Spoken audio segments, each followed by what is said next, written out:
రోజున యేసు ప్రభువు నమ్ముకున్న వాళ్ళు దేవుని వాక్యాన్ని బాగా వినాలి, వాక్యాన్ని బాగా చదవాలి, వాక్యాన్ని బాగా ధ్యానించాలి. ఎందుకంటే వినుట వలన ఏమొస్తుంది? విశ్వాసం వస్తుంది. వినుట వలన జ్ఞానం వస్తుంది. వినుట వలన దేవుడు ఎలా ఉంటాడు, ఎవడు అనేది అర్థమవుతుంది.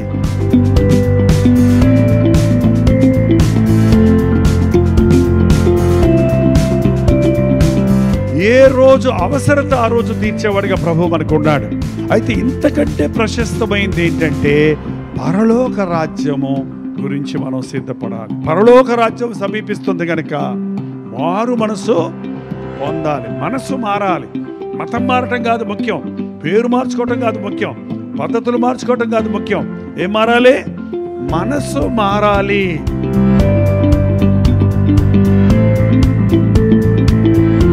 చింతించటం వలన ఎవరు మూరెడెత్తు, జరిగిన దాని గురించి ఏడుస్తూ కూర్చోవద్దు, జరగబోయేదాన్ని ఆలోచిస్తూ ఏడవద్దు. ఏ నాటి కీడు ఆనాటికి యెహోవా ఈరే, ఏది ఎప్పుడు ఎవరికి కావాలో అది అప్పుడు ఆయన ఇస్తాడు.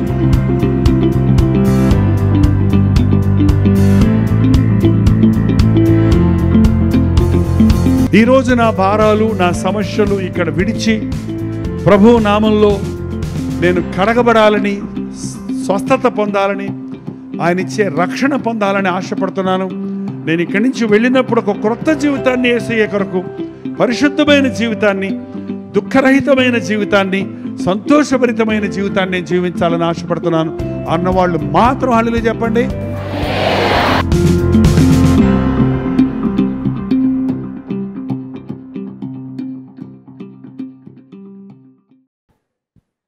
చింతించటం వలన ఎవరు మూరెడెత్తు, జరిగిన దాని గురించి ఏడుస్తూ కూర్చోవద్దు, జరగబోయేదాన్ని ఆలోచిస్తూ ఏడవద్దు.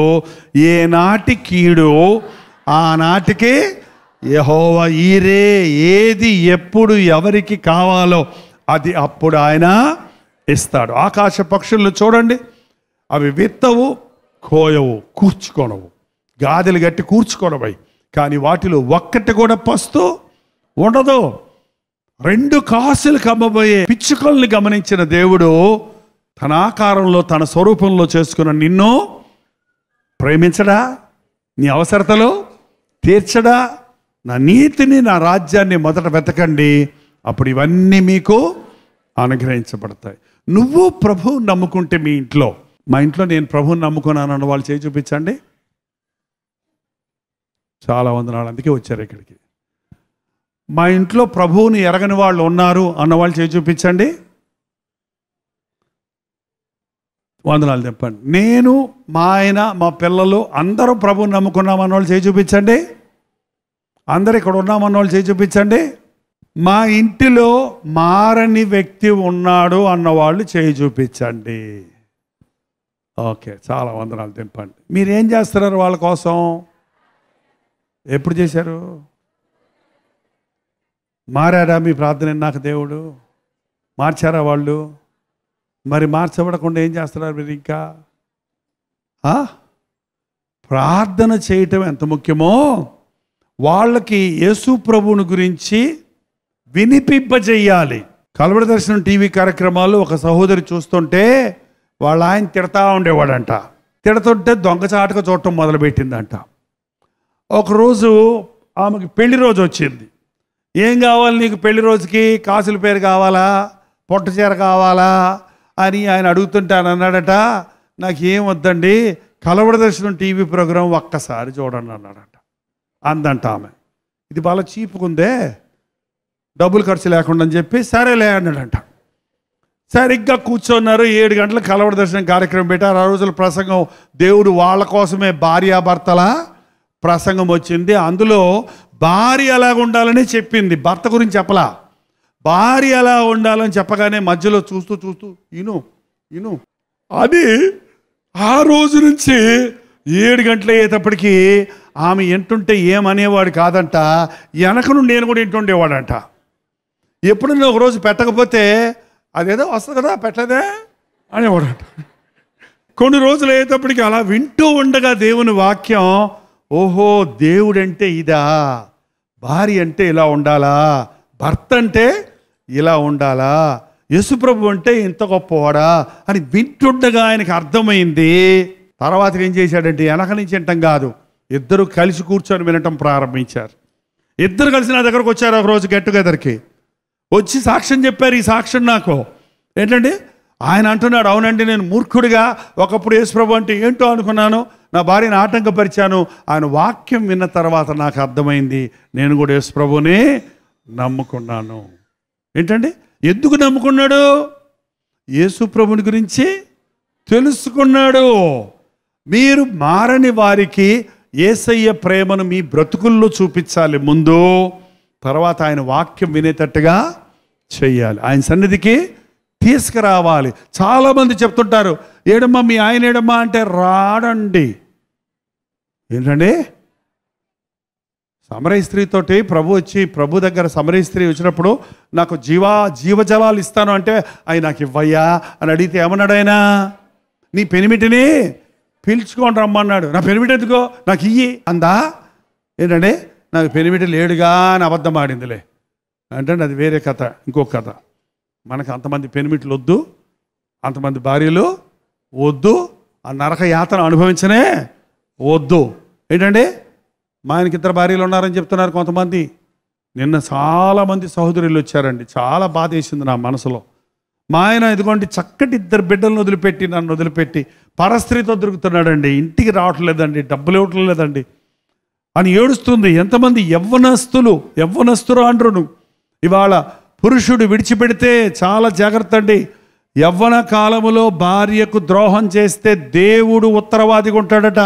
దేవుడు ఆమె పక్షంలో ఉండి నీకు తీర్పు తీరుస్తాడు. ఆయన భార్యను విడిచిపెట్టకూడదు, భర్తను విడిచిపెట్టకూడదు.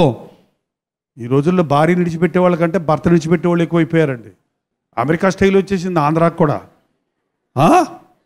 నాకు వద్దు, నీతో నేను కాపురం చేయను, మా అమ్మ నాకు ఇంకొకటి నుంచి చేస్తుందంట, మాకు విడి ఆకులు ఇచ్చి. ఏంటండి, భారతదేశంలో పొద్దున్న లేస్తే మంగళసూత్రాలు దండం పెట్టుకొని భర్తను గౌరవించే దేశంలో భర్తని పొరాకీరా అనటానికి దిగజారిపోవడానికి కారణం ఏంటండి? పాపం పెరిగిపోతుంది. ఏంటంటే పాపం పెరిగిపోయి భర్తను విడిచిపెట్టేయడానికి సిద్ధపడుతున్నారు, భార్యను విడిచిపెట్టేయడానికి సిద్ధపడుతున్నాడు. దేవుని కోపం రగులుకుంటుంది అట్టి వారి మీద. వేశ్యాంగులను వ్యభిచారులను దేవుడు తీర్పు తీర్చక మానడు. నీ భర్త మారాలని ప్రార్థన చేయి, నీ భార్య మనసు మారాలని ప్రార్థన చేయి, కానీ మనిషిని మార్చడానికి మాత్రం ఇంకో పెళ్ళి చేసుకోవడానికి మాత్రం అవకాశం లేదు. నువ్వు ప్రార్థిస్తే మూర్ఖుడైన నీ భర్త మనసును మారుస్తాడు. నాకు తెలుసు, నా సేవలో చాలామంది, మా ఇంట్లో మా అమ్మగారు ఎంత ప్రార్థన చేశారంటే 12 సంవత్సరాలు ప్రార్థన చేసింది మా నాన్న మార్పు కోసం.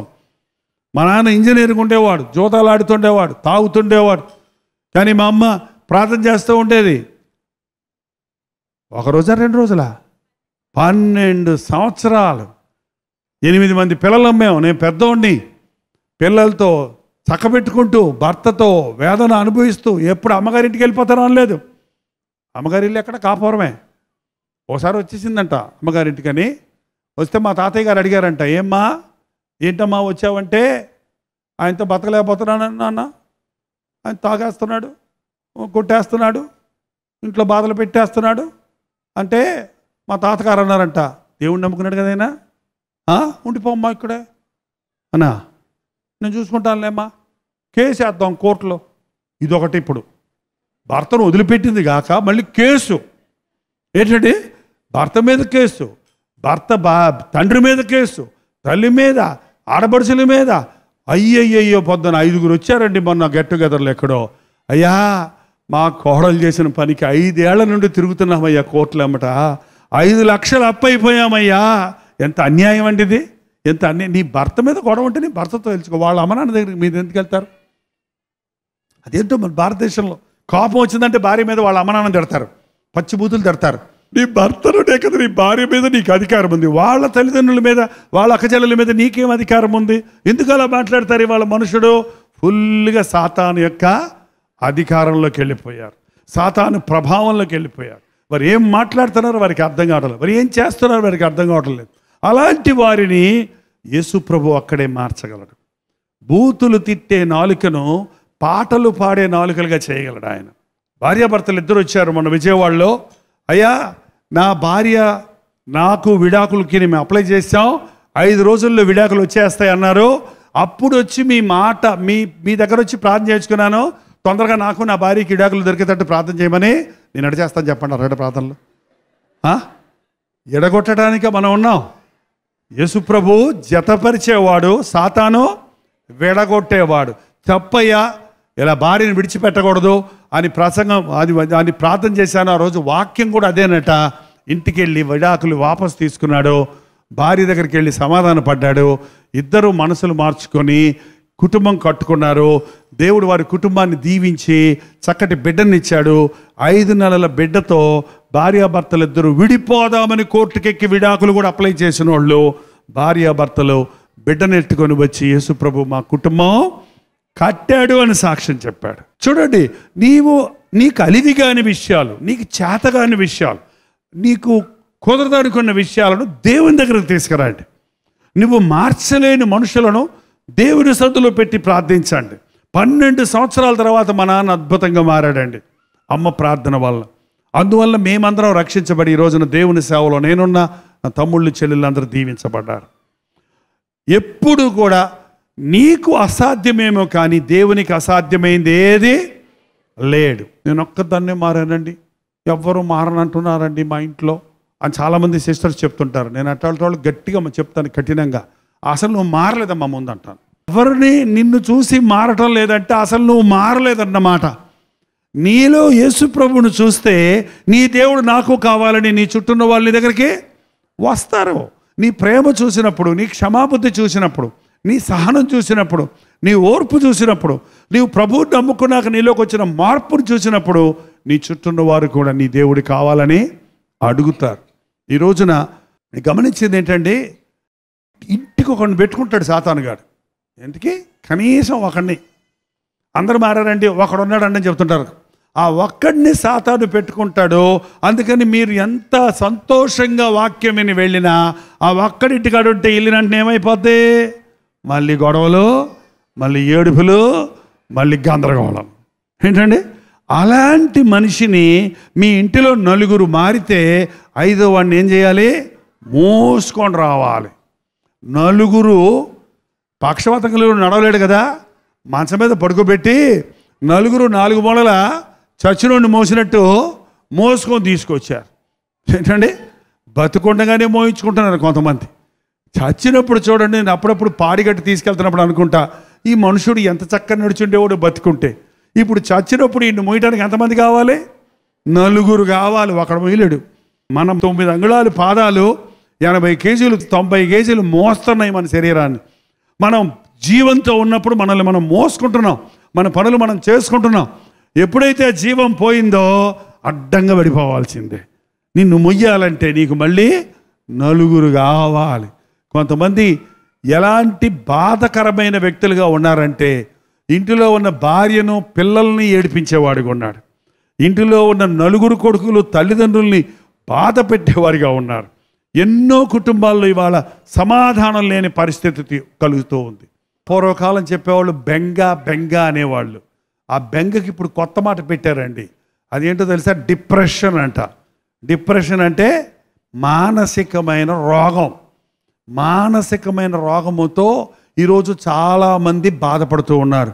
అదే నిన్నటి చింత, రాబోయే చింత అన్నీ నెత్తినేసుకొని ఇవాళ ఏడుచుకుంటూ కూర్చునేవాళ్ళు అన్నమాట. ఇక నా బతికి ఏమైపోద్దో, ఇప్పుడు ఏమైంది, బాగానే ఉన్నావు కదా, రేపేమవుద్దో, మొన్నెట్టయింది అనే వాళ్ళ బాధలో తుఫాను వచ్చినప్పుడు చూడండి, ఆ సైక్లోను ఆ సముద్రంలో గిరగర తిరుగుతుందని చెప్తారు చూసారా? అలాగ ఒకటి మన మనసులో ఒక మాట పడిపోయి ఈ రోజున అనేక మంది హృదయాలలో తుఫానులు చెలరేగుతున్నాయి. ఇంకా అదే మాట పెట్టుకుంటాడు. మీ ఆయనకి ఎవరో ఉన్నారంట అంతంట, ఎవరో హామ, పని పాటలేని ఆమె. మా ఆయనకి ఎవరో ఉన్నారట,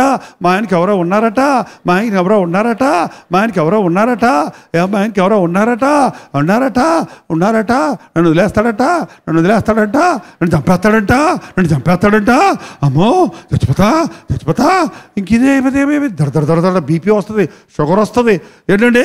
స్ట్రోక్ వస్తుంది, అన్ని రోగాలు వచ్చేస్తాయా? ఏంటంటే అనుమానమే పెనుబోతమంట, పెనుబోతమే పెద్ద దెయ్యమాట. అనుమానాలకు చోటు ఇవ్వకండి. ఊరు వాడో చెప్పుకునే మాటలకు ప్రాముఖ్యత ఇవ్వకండి. ఎవరేమనుకుంటారో అన్న దాని గురించి దిగులు పడకండి. నువ్వేమై ఉన్నావో నీ దేవునికి బాగా తెలుసు. లోకమంతా నిన్ను మంచోడన్నా నువ్వు మంచోడివి కాదు, లోకమంతా నిన్ను చెడ్డోడన్నా చెడ్డోడివి కాదు. నువ్వు యేసు ప్రభువు ముందు ఎలాగున్నావో అదే నీవు ఉంటావు. కాబట్టి అనవసరమైన మాటలు చెవిలో వేసుకొని అనవసరంగా జీవితాన్ని పాడు చేసుకొని ఏడుస్తూ కూర్చునే వాళ్ళు ఎందరో ఉన్నారు. ఈరోజు మీ మనసులో ఉన్న కలత ఏదైనా, ఆందోళన ఏదైనా, అపోహ ఏదైనా, బాధ ఏదైనా, యేసయ్య దగ్గరకు వచ్చాడు. ఇక్కడ ప్రభువు మన మధ్య ఉన్నాడు. ఎక్కడ 2-3 ఆయన నామంలో కూడి ఉంటారో వారి మధ్యలో నేను ఉంటానన్న దేవుడు వచ్చాడు. ఆయన మాటలు మీరు వింటుండగా మీ మనస్సులో ఉన్న ఆందోళన నుండి విడిపించబడి మోసుకొచ్చిన భారాలని, మీకు భారంగా, ఇతరులకు భారంగా ఉన్న విషయాలను ఈ రోజున ప్రభు సన్నిధిలో విడిచిపెట్టి ఇక్కడ నుండి తిరిగి వెళ్ళేటప్పుడు స్వేచ్ఛగా, సంతోషంగా, స్వస్థత పొందిన వారిగా, విడుదల పొందిన వారిగా మనం తిరిగి వెళ్ళాలి. హల్లెలూయా. లేచి నిలబడి ప్రార్థన చేద్దాం.